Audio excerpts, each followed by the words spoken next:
Assalamu alaikum guys, I hope you all are doing well. Today our topic is substantive और procedural laws. आज का जो basically हमारा topic है वो है सब्सटेंटिव और प्रोसीजर लॉ के वाले से है, ठीक है। इसका डिफरेंस और सब्सटेंटिव और प्रोसीजर लॉ एक्चुअली है क्या, ये जो है ना आज के इस टॉपिक में हम जो है ना डिस्कस करेंगे। देखिए, हर स्टेट ने अपने इंडिविजुअल्स के राइट्स को प्रोटेक्ट करने के लिए कुछ रूल्स और रेगुलेशन बनाए हैं, ठीक है, जिसको हम लॉ कहते हैं। सही है। इन सिंपली अगर हम कहें कि लॉ बेसिकली है क्या, लॉ बेसिकली हम उसको कहते हैं कि एक सोवरेन बॉडी ने, किसी भी स्टेट की एक सोवरेन बॉडी ने अपने इंडिविजुअल्स के राइट्स को प्रोटेक्ट करने के लिए कुछ रूल सेट किए हैं, ठीक है, और उसके बदले में उनके ऊपर ड्यूटीज इंपोज की हैं जिनको हम लॉ कहते हैं, ठीक है। अब उसी लॉ ने हमें दो टाइप्स भी बताई हैं, सही है। एक जो है वो पार्टी की डोमेन में है और the second one is the domain of court, ठीक है। पार्टी की जो डोमेन में है उसको हम सब्सटेंटिव लॉ कहते हैं, जो कोर्ट की डोमेन में है उसको हम प्रोसीजर लॉज कहते हैं। इसमें डिफरेंस क्या है बेसिकली, सब्सटेंटिव और प्रोसीजर लॉ है क्या। देखिए, ये दो लॉ की टाइप्स हैं, सब्सटेंटिव और प्रोसीजर लॉज, ठीक है। सब्सटेंटिव लॉज बेसिकली वो लॉज हैं जो कि हमें हमारे राइट्स और लाइबिलिटीज़ के वाले से हमें बताते हैं, ठीक है। मतलब ये आपके राइट्स हैं, ठीक है, ये आपकी रिस्पॉन्सिबिलिटीज़ हैं, सही है, ये आपकी ड्यूटीज़ हैं। अगर आप इनको जो है ना वो ब्रीच करते हैं तो आपके ऊपर आपको जो है ना ये पनिशमेंट दी जाएगी, ठीक है। That's is a substantive loss, सही है, जो कि पार्टीज़ की डोमेन में है, सही है। पार्टीज़ मीन इंडिविजुअल्स की डोमेन में है। देखिए, राइट्स जो दिए गए हुए हैं वो इंडिविजुअल्स को दिए गए हुए हैं। किसी भी स्टेट्स ने जो राइट्स दिए हैं, जो ड्यूटीज़ इम्पोज की हैं, वो इंडिविजुअल्स पे इम्पोज की हैं, ठीक है। प्रोसीजर लॉ बेसिकली वो कोर्ट्स की डोमेन में आता है। कोर्ट्स की डोमेन में इसलिए आता है क्योंकि जब आपके जो है ना वो सब जो राइट्स वायलेट होते हैं, ठीक है, देन फिर आप जो है ना वो प्रोसीजर लॉ की तरफ जाते हैं, ठीक है। That's is a domain of court, सही है। तो ये पहले दो डिफरेंस आप इनको पहले क्लियरली समझें, ठीक है। प्रोसीजर लॉ बेसिकली एक ऐसा प्रोसेस बताया हुआ है कि अगर किसी भी इंडिविजुअल्स के कोई राइट्स वायलेट होते हैं, ठीक है, तो फिर एडमिनिस्ट्रेशन ऑफ जस्टिस के लिए हमें कौन सा प्रोसीजर अडॉप्ट करना चाहिए। प्रोसीजर लॉ बेसिकली जो है ना हमें प्रोसीजर बताता है कि अगर एक इंडिविजुअल्स के राइट्स वायलेट होते हैं, ठीक है, तो कौन सा प्रोसीजर अडॉप्ट करना चाहिए। क्या उसको सिविल प्रोसीडिंग की तरफ जाना चाहिए, क्या उसको क्रिमिनल प्रोसीडिंग की तरफ जाना चाहिए, कब कौन से राइट्स वायलेट हो तो उसको सिविल प्रोसीडिंग की तरफ जाना चाहिए, कौन से राइट्स वायलेट हो उसको क्रिमिनल प्रोसीडिंग की तरफ जाना चाहिए, ठीक है। तो ये सारी चीज़ें हमें प्रोसीजर लॉज बताता है, ठीक है। मैं फिर से बता दूं, ये दो टाइप्स हैं लॉ की, ठीक है, एक सब्सटेंटिव लॉ और दूसरा प्रोसीजर लॉ, ठीक है। सब्सटेंटिव लॉ जो है ना हमें हमारे राइट्स और ड्यूटीज़ के हवाले से बताता है, ठीक है, कि ये बेसिकली इंडिविजुअल्स के राइट्स हैं और इसके बदले में इनके ऊपर ये ड्यूटीज़ इंपोज की गई हुई है, ठीक है। प्रोसीजर लॉ जो है हमें वो प्रोसीजर बताता है कि अगर किसी इंडिविजुअल्स के राइट्स जो है ना वो वायलेट होते हैं, ठीक है, तो वो कौन सा प्रोसीजर अडॉप्ट करेगा, उसके पास कौन सा प्रोसीजर है जिसको वो अडॉप्ट करके अपने राइट्स को प्रोटेक्ट कर सकता है, ठीक है। तो that's is a substantive and procedure law. इनको हम फर्दर डिटेल से भी एक्सप्लेन करते हैं, ठीक है। क्रॉस रेफरेंस अगर हम देखें कि बेसिकली पाकिस्तान में Pakistan penal code is a substantive law, ठीक है। कॉन्ट्रैक्ट एक्ट भी सब्सटेंटिव लॉ है। देखिए, सब्सटेंटिव लॉ जैसे मैंने आपको पहले बताया कि जो कि आपको आपके राइट्स और ड्यूटीज़ के हवाले से बताता है। पाकिस्तान पिनल कोड्स आपको आपके राइट्स और ड्यूटीज़ के हवाले से बताता है, ठीक है।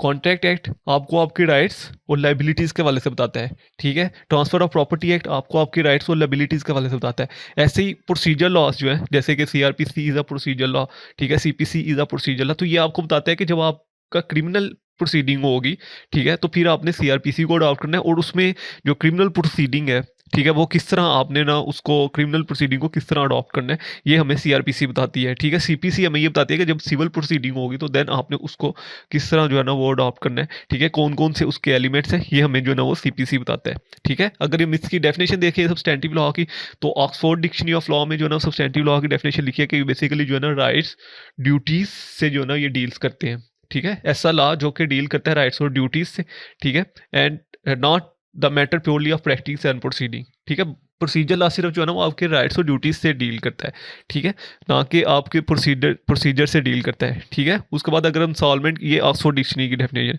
ठीक है, अगर हम सॉल्वेंट की डेफिनेशन देखें तो it's concern with the end of administration of justice to achieve. तो सॉल्वेंट भी बेसिकली यही कहते हैं कि ये जो है सब्सटेंटिव लॉज है ना ये राइट्स और ड्यूटीज के वाले से बताते हैं, और procedure laws it's not the process of litigation, मतलब ये जो है ना हम लिटिगेशन के प्रोसेस के वाले से नहीं बताता, ये सिर्फ हमें हमारे राइट्स और ड्यूटीज़ के वाले से बताता है। अगर ब्लैक लॉ डिक्शनरी की डेफिनेशन देखें तो उसमें भी ये लिखा है कि ये बेसिकली जो सब्सटेंटिव लॉज हैं ये डिटरमाइन करते हैं राइट्स, लायबिलिटीज़ एंड ड्यूटीज़ पे, ठीक है। ये जो है ना वो सब्सटेंटिव लॉस है, सही है। जैसे कि मैं पहले बताया कि सब्सटेंटिव लॉस बेसिकली आपको आपके राइट्स और ड्यूटीज़ के वाले से बताते हैं, ठीक है, कि ये आपके राइट्स हैं और ये ड्यूटीज जो है ना वो आप पे इम्पोज की गई हैं। ठीक है, और प्रोसीजर लॉज बेसिकली अगर आपके राइट्स वायलेट होते हैं, ठीक है, तो प्रोसीजर लॉज आपको जो राइट्स आपके वायलेट हुए हैं उनको प्रोटेक्ट करने के लिए कौन सा प्रोसीजर आपने अडॉप्ट करना है। ठीक है, अगर किसी पर्सन के कोई राइट्स वायलेट हुए हैं, ठीक है, तो उसको कौन सा प्रोसीजर अडॉप्ट करना चाहिए कि उसके राइट्स को प्रोटेक्ट किया जा सके। सही है, तो ये हमें प्रोसीजर लॉ बताता है। अगर हम सॉल्वेंट की डेफिनेशन देखें, law of procedure is the branch of law which governs the process of litigation. ठीक है, प्रोसीजर लॉ बेसिकली जो है ना सॉल्वेंट कहते हैं कि प्रोसीजर लॉ हमें बताता है कि लिटिगेशन का प्रोसेस कैसे अडॉप्ट करना है। आपको पता ही है कि जब आप जो है ना वो कोर्ट की तरफ जो है ना कोर्ट प्रोसीडिंग की तरफ चला जाते हैं तो उसको हम जो है ना वो लीगल टर्म में लिटिगेशन प्रोसेस कहते हैं। ठीक है, तो सॉल्वेंट कहते हैं कि बेसिकली जो प्रोसीजर लॉ है ये हमें बताता है कि आपने लिटिगेशन का प्रोसेस कैसे अडॉप्ट करना है। ब्लैक लॉ एडिशनरी कहती है कि प्रोसीजर लॉज जो है ना वो enforcing the rights and duties and liabilities. ठीक है, प्रोसीजर बताता है हमें कि कैसे जो है ना वो इन्फोर्स करवाने हैं आपके राइट्स, लायबिलिटीज और ड्यूटीज को। ठीक है, ये ब्लैक लॉ एडिशनरी कहती है। प्रोसीजर लॉ की डेफिनेशन में बेसिकली ब्लैक लॉ एडिशनरी जो हमें बताती है वो ये बताती है कि कैसे आपके राइट्स, लायबिलिटीज और ड्यूटीज को इन्फोर्स करवाया जाए।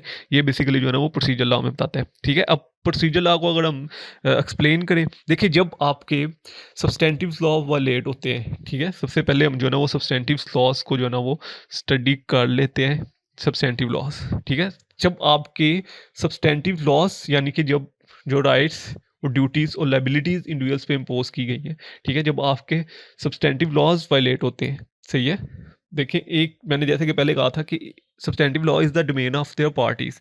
ठीक है, पार्टीज के जब राइट्स वायलेट होंगे, अगर मैं आपको इसकी एग्जांपल दूँ सब्सटेंटिव लॉज की, तो उसमें जो कत्ल की डेफिनेशन को डिफाइन किया गया पाकिस्तान पिनल कोड 300 सेक्शन 300 में। ठीक है, अब उसमें जो है ना वो कत्ल की डेफिनेशन को डिफाइन किया गया है। ठीक है, कत्ले अम्द की मैं बात कर रहा हूँ, कत्ले अम्द की डेफिनेशन को जो है ना वो डिफाइन किया गया। ठीक है, अब 302 में उसकी 3 पनिशमेंट लिखी गई हैं। सही है, एक किसास की पनिशमेंट है, देन तज़ीर एज अ डेथ, ठीक है, और उसके बाद जो है ना लाइफ इम्प्रीजनमेंट की। ये 3 पनिशमेंट जो है ना वो सब सेक्शन ए, बी और सी में जो है ना वो डिफाइन की गई हुई हैं।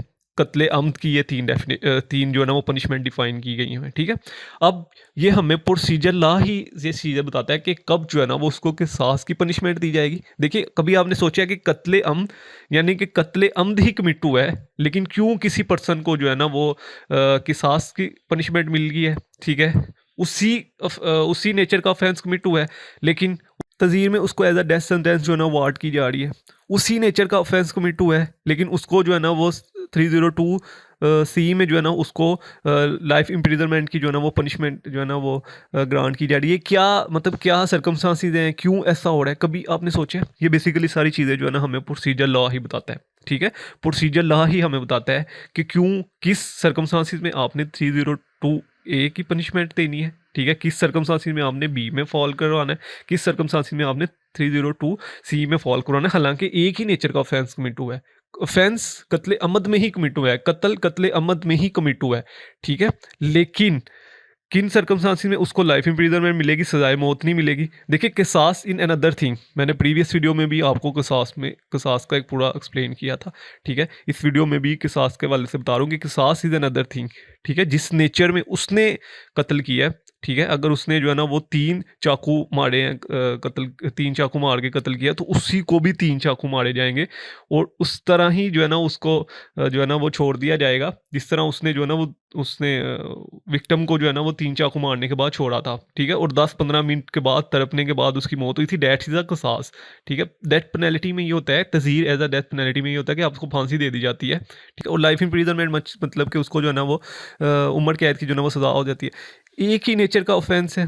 ठीक है, सर्कमस्टांसिस भी एक है, लेकिन फिर भी 3 तरह की पनिशमेंट दी जा रही, ये हमें प्रोसीजर लॉ ही बताता है। ठीक है, तो ये बेसिकली सब्सटेंटिव लॉ जब आपके कोई राइट्स वायलेट हुए हैं, ठीक है, तो देन फिर जो है ना वो आपने कैसे उनको इन्फोर्स करवाने के लिए जो है ना वो प्रोसीजर लॉ जो है ना वो प्रोसीजर बताता है हमें कि कैसे उनको इन्फोर्स करवाया जाए। ठीक है, ये बेसिकली प्रोसीजर लॉ ही हमें बताता है कि अगर आपके जो है ना वो राइट्स वायलेट हुए हैं, ठीक है, तो आपने सिविल प्रोसीजर अडॉप्ट करना है या क्रिमिनल प्रोसीजर अडॉप्ट करना है। ठीक है, अगर तो ये बेसिकली जो है ना वो सिविल प्रोसीजर 1908 इज़ अ ये सारा हमें बताता है कि सिविल प्रोसीजर आपने कैसे जो है ना वो अडॉप्ट करना है, क्रिमिनल प्रोसीजर को कैसे अडॉप्ट करना है। ठीक है, अब जो है ना वो प्रोसीजर लॉ के एलिमेंट्स क्या क्या हैं। ठीक है, अगर आपके राइट्स वायलेट हुए हैं, सिविल राइट्स, ठीक है, फॉर एग्जांपल आपने किसी के साथ कॉन्टैक्ट किया था, ठीक है, और उसने उस कॉन्टैक्ट को ब्रीच कर दिया है और आपको उस कॉन्ट्रैक्ट को ब्रीच करने के बाद आपको उसका काफ़ी ज़्यादा नुकसान हुआ है, तो फिर आप कैसे प्रोसीजर अडॉप्ट करेंगे, ये हमें जो है ना वो प्रोसीजर लॉ ही बताता है। अब प्रोसीजर लॉ कहता है कि अगर इंडिविजुअल्स के राइट्स जो है ना वो वायलेट हुए हैं, ठीक है,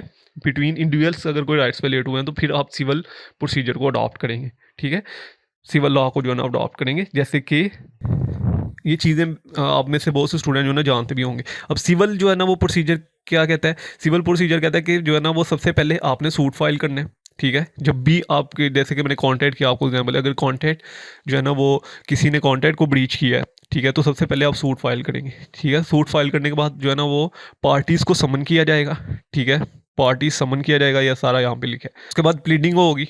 प्लीडिंग्स मीन एक पार्टी आएगी जिसने जो है ना वो सूट फाइल किया, वो दूसरी पार्टी जो है ना वो आके अपना जवाब दावा जो है ना जमा करवाएगी, ठीक है, जो दावा किया गया उसका जवाब देगी, ठीक है। फिर प्लीडिंग होगी, सारा प्रोसेस होगा, फिर एविडेंस पेश किए जाएंगे, ठीक है, फिर जजमेंट जो है ना वो पास की जाएगी, डिक्री होगा, सूट डिक्री होगा, और उसके बाद जो है ना उसकी एग्जीक्यूशन होगी जो कि सूट डिक्री हुआ है, ठीक है। That's is the civil proceeding, ठीक है। ये सारी सिविल प्रोसीडिंग जो कि मैंने आपके साथ शेयर कर दी। अब ये सारा कुछ जो है ना वो आपको सीपीसी में मिल जाएगा, ठीक है, कि मतलब अगर एक पर्सन ने सूट फाइल करना है तो उसके लिए क्या रिक्वायरमेंट्स हैं, ठीक है, पार्टीज समन करने के वाले से क्या रिक्वायरमेंट्स हैं, ठीक है, ऑर्डर्स जो हैं वो सिविल प्रोसीजर कोर्ट के जो ऑर्डर्स हैं वो ये सारी चीज़ें हमें बताते हैं, ठीक है।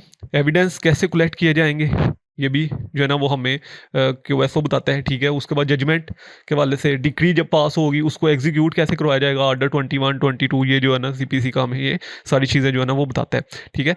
उसके बाद अगर हम क्रिमिनल केस है, ठीक है, अगर ऐसा ऑफेंस कमिट हुआ है जो कि पब्लिक के राइट्स को वायलेट कर रहा है, नॉट द इंडिविजुअल्स, ठीक है, पब्लिक के, स्टेट के अगेंस्ट कोई ऑफेंस कमिट हुआ है, तो तब आप जो है ना वो सीआरपीसी को अडॉप्ट करेंगे, ठीक है, क्रिमिनल प्रोसीडिंग की तरफ चले जाएंगे। That's is a criminal case, ठीक है। उसमें फिर क्या होता है, आप एफआईआर करवाते हो, ठीक है, एफआईआर के बाद जो है ना वो इन्वेस्टिगेशन होती है, उसके बाद जो है ना रिपोर्ट को चैलेंज किया जाता है, ठीक है, फ्रेमिंग ऑफ चार्जेस होते हैं। देखिए जो सिविल केस होता है उसमें फ्रेमिंग ऑफ इशू होते हैं, इशू फ्रेम किए जाते हैं, ठीक है। क्रिमिनल केस में फ्रेमिंग ऑफ चार्जेस फ्रेम किए जाते हैं, ठीक है। फिर एग्जामिनेशन इन चीफ यानी कि दोनों से को क्रॉस एग्जामिन किया जाएगा, ठीक है, जो कि आपको पता ही है कि प्रोसिक्यूशन और डिफेंस जो लॉयर्स हैं वो जो भी विटनेस आते हैं उनके जो है ना वो क्रॉस एग्जामिन करते हैं, उनसे सवाल वगैरह पूछते हैं, किसी भी किस्म का जो भी सवाल वो पूछना चाहे वो पूछ सकते हैं। उसके बाद जो है ना वो एविडेंस बाय डिफेंस काउंसिल की तरफ जो है ना एविडेंस पेश किए जाएंगे।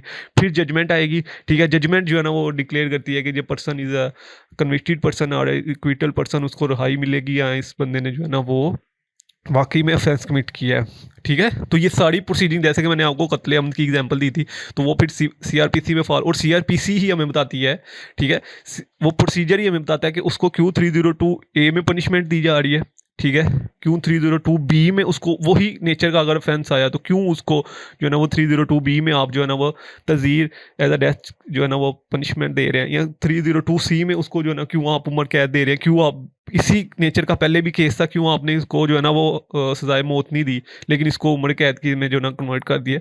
ये सारी चीज़ें जो है ना हमें प्रोसीजर लॉस ही बताते हैं, ठीक है। तो ये एक जो है ना वो सब्सटेंटिव और प्रोसीजर लॉ के वाले से था। अब हम इसका डिफरेंस पढ़ेंगे, ठीक है। आई होप सो कि आपको काफ़ी ज़्यादा इसकी समझ आ चुकी होगी, ठीक है। डिफरेंस आपको मज़ीद जो है ना वो क्लियर कर देगा कि सब्सटेंटिव लॉ बेसिकली जो है ना आपके राइट्स को डिफाइन करता है, और प्रोसीजर लॉ जो है ना वो बताता है कि कैसे जो है ना आपके राइट्स को इन्फोर्स किया जाएगा, ठीक है, प्रोसेस बताता है, ठीक है। देखिए सब्सटेंटिव लॉज के बगैर आप जो है ना वो लिटिगेशन की तरफ नहीं जा सकते। अगर सब्सटेंटिव लॉज मौजूद ही नहीं है, आपके राइट्स मौजूद ही नहीं है, ठीक है, तो उसका प्रोसेस कैसे बताया जाएगा, ठीक है। तो substantive law is a process subject matter of litigation, ठीक है, और प्रोसीजर लॉ जो है ना बेसिकली लिटिगेशन का सारा प्रोसेस बताता है, सिविल और क्रिमिनल दोनों लिटिगेशन का। पर्पस ये है कि बेसिकली जो है ना ये यहाँ पे सब्सटेंटिव लॉ आपको राइट्स एंड ओब्लिगेशंस के वाले से बताता है, ठीक है, और अगर कोई राइट्स और ओब्लिगेशंस वायलेट हुए हैं तो उनको कैसे प्रोसीड किया जाएगा ये हमें प्रोसीजर लॉज बताते हैं, ठीक है। डीलिंग विद मैटर जो है ना वो सब्सटेंटिव लॉज जो है ना वो आउटसाइड द कोर्ट डील करते हैं। जैसे कि मैंने आपको पहले कहा था कि substantive law is a domain of parties, ठीक है, ये पार्टीज की डोमेन होती है कि जब एक पार्टीज के राइट्स वायलेट हुए हैं, ठीक है, देन वो जो है ना वो प्रोसीजर लॉ की तरफ जाएगी, और procedure law matter inside the court, it's a domain of the court, कि जो है ना वो कोर्ट की डोमेन में है कि उस प्रोसीजर को जो है ना वो सही से जो है ना वो उस एलिमेंट्स को जो है ना वो सही से डील किया जा रहा है कि नहीं किया जा रहा है, ठीक है। ये सब मैटर इनसाइड द कोर्ट। उसके बाद सुपरमेसी दोनों की सुपरमेसी होती है, लेकिन मैंने आपको पहले कहा है जैसे कि अगर आपके सब्सटेंटिव लॉज मौजूद होंगे तो उसका प्रोसीजर बताया जाएगा ना, अगर सब्सटेंटिव लॉज मौजूद ही नहीं है तो उनका प्रोसीजर कैसे बताया जाएगा। ठीक है, subject matters regulate affair control by judicial proceeding. ठीक है, और ये जो है ना वो रेगुलेट करते हैं सब्जेक्ट मैटर जो सब्सटेंटिव लॉज है। ठीक है, जो जुडिशियल प्रोसीजर है उनके अफेयर्स को कंट्रोल करने के लिए। ठीक है, और जो प्रोसीजर लॉज है ये जो कंडक्ट करवाते हैं, मतलब ये प्रोसीजर है, एक सारा प्रोसीजर बताते हैं। ठीक है, कि कैसे जो है ना वो आपने इस प्रोसीजर को अडॉप्ट करना है, क्या एक वे है प्रोसीजर को अडॉप्ट करने का। ठीक है, एफआईआर के बगैर आप सीधा कोर्ट में तो नहीं ना चले जाएंगे, पहले आप एफआईआर करवाएंगे। ठीक है, फिर उसकी इन्वेस्टिगेशन होगी, देन फिर जो है ना वो जो पर्सन पकड़ा जाएगा।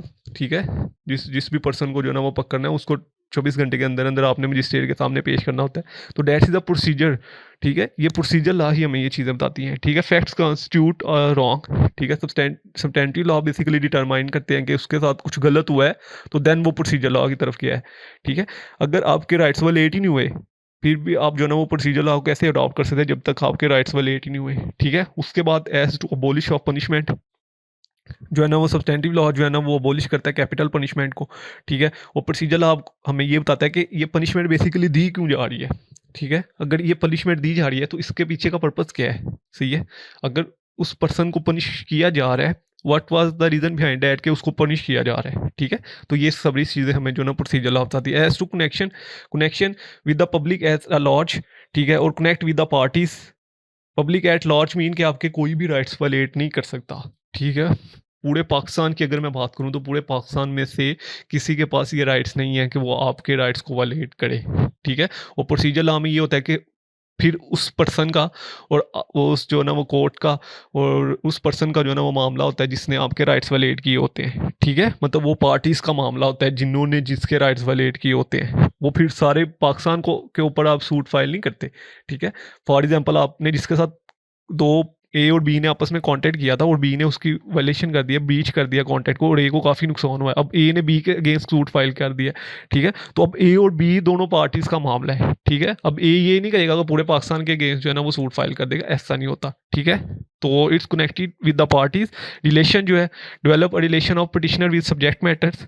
ठीक है, और ये जो relation of petitioner with court in according to subject matter procedure law जो है ना वो बताता है कि जो है ना वो कोर्ट जो रिलेशन बताता है पिटिशनर का कोर्ट में कि बेसिकली जो है ना वो कैसे उस सारे केस को जो है ना वो प्रोसीड किया जाएगा। ठीक है, तो ये बेसिकली आज का हमारा सब्सटेंटिव और प्रोसीजर लॉ के वाले से जो है ना टॉपिक था। ठीक है, वही चीज़ें कंक्लूजन में भी आपने लिखने के जो है ना वो सब्सटेंटिव लॉ जो है ना वो राइट्स और ड्यूटीज़ के वाले तो बताता है। ठीक है, और जो ना procedure laws need to strictly follows. ठीक है, जो भी प्रोसीजर दिया गया है सिविल में या क्रिमिनल में उसको आपने स्ट्रिक्टली फॉलो करना होता है। ठीक है, और जब आपके राइट्स वालेट होते हैं तो देन आप जो है ना वो प्रोसेस की तरफ जाते हैं कि कैसे आपके राइट्स को इन्फोर्स करवाया जाए। ठीक है, तो ये हमारा टॉपिक था, इसके वाले से कोई भी क्वेश्चन हो आप कमेंट्स में पूछ सकते हैं। ठीक है, चलो जल्दी नेक्स्ट वीडियो में तो दो में रखेगा। अल्लाह हाफिज़।